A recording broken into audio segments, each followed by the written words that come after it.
అందరికీ నమస్కారం. చూస్తున్నారు కదా! ఈరోజు మన రెసిపీ వచ్చేసి గోంగూర చికెన్ అనమాట.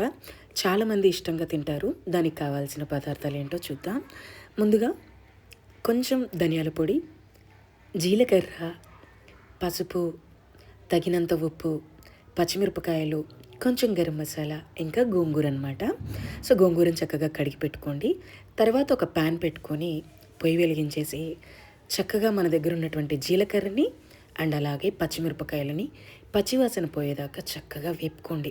ఆ వేపేటప్పుడు అరోమా జీలకర్ర మంచి అరోమా వస్తుందనమాట. జీలకర్ర వేగుతున్నది, ఆ స్మెల్ చాలా బాగుంటుంది. సో అలా పచ్చివాసన పోయేంత వరకు వేపుకొని పక్కన పెట్టుకొని దాన్ని మిక్సీ ఆడించేయండి. మళ్ళీ ప్యాన్ పెట్టుకొని కొంచెం ఆయిల్ ఎక్కువే పోసుకోండి, ఎందుకంటే గోంగూర చికెన్ కదా. ఆయిల్ తక్కువ ఉంటే ఏమవుతుంది అంటే నీసు వాసన వస్తుందనమాట.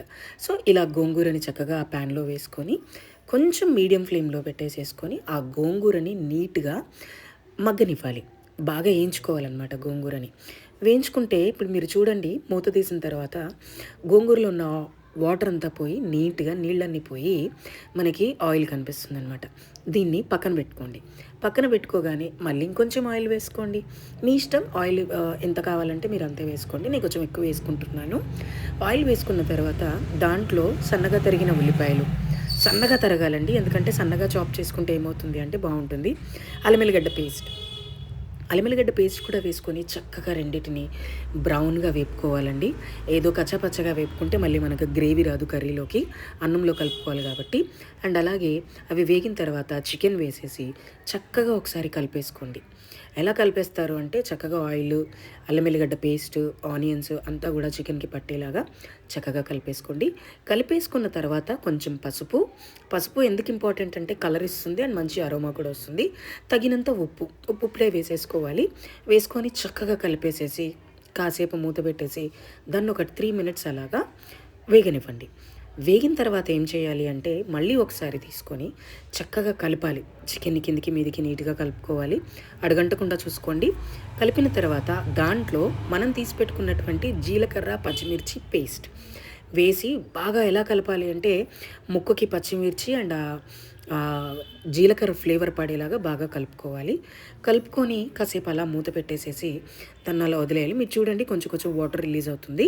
అలా కాసేపు మనం మూత పెట్టుకోవడం వల్ల ఏమవుతుందంటే ఇంకా బాగుంటుంది. అండ్ తర్వాత మనం వేయించి పెట్టుకున్నటువంటి గోంగూర, నేను మిక్సీలో వేయలేదండి, గోంగూర అలాగైతేనే బాగుంటుంది. మిక్సీలో వేస్తే మరీ పేస్ట్గా అయిపోతుంది కాబట్టి చక్కగా గోంగూర వేసి నీట్గా కలిపేసేసుకోవాలండి. కొంచెం ఎక్కువే కలపాలి, ఎందుకు అంటే కలపటం వల్ల ఏమవుతుందంటే ఆ గోంగూర అనేది చికెన్కి పడుతుంది. మళ్ళీ పక్కన అలాగే కాసేపు ఒక 5 నిమిషాలు మగ్గనివ్వాలి. చూస్తున్నారు కదా, కొంచెం వాటర్ రిలీజ్ అయింది. ఆ వాటర్ అంతా డ్రై అయ్యేంత వరకు కొంతమంది నీళ్ళు పోసుకుంటారు. నేనైతే కొంచెం దీన్ని డ్రైగానే చేయాలనుకుంటున్నాను, అందుకని వాటర్ ఏమీ యూజ్ చేయట్లేదు. చక్కగా ఈ చికెన్ని అలా ఒక 10 నిమిషాలు వదిలేసాము అంటే చాలా టేస్టీగా మనకి గోంగూర చికెన్ రెడీ అవుతుంది. మీరు చూడండి, మనం గోంగూర వేసిన తర్వాత చాలా డిఫరెంట్గా ఉంటుంది. అండ్ కొంచెం ధనియాల పొడి అండి, ఎక్కువ కాదు, చాలా ఒక 1/2 టేబుల్ స్పూన్ ధనియాల పొడి అండ్ కొంచెం గరం మసాలా, మీ దగ్గర చికెన్ మసాలా ఉంటే చికెన్ మసాలా వేసుకొని చక్కగా కలిపేసుకొని చూడండి ఎంత నీట్గా కనిపిస్తుందో. ఎల్లోగా, గ్రీన్గా, దీన్ని మనం గ్రీన్ చికెన్ అని కూడా చెప్పొచ్చు. సో ఇలా రెడీ అయిన తర్వాత దీన్ని మళ్ళీ ఒక 5 నిమిషాలు మసాలాలన్నీ వేసిన తర్వాత మూత పెట్టకుండా వదిలేస్తే ఏమవుతుంది అంటే వాటర్ రాకుండా కొంచెం డ్రైగా ఉంటుందన్నమాట. డ్రైగా తినాలి అనుకుంటే ఇలాగా, లేకపోతే కొంచెం గ్రేవీగా కావాలి రోటీస్కి అనుకుంటే మీరు కొంచెం వాటర్ పోసుకోండి. చూస్తున్నారు కదా, మన గోంగూర చికెన్ రెడీ అయిపోయింది.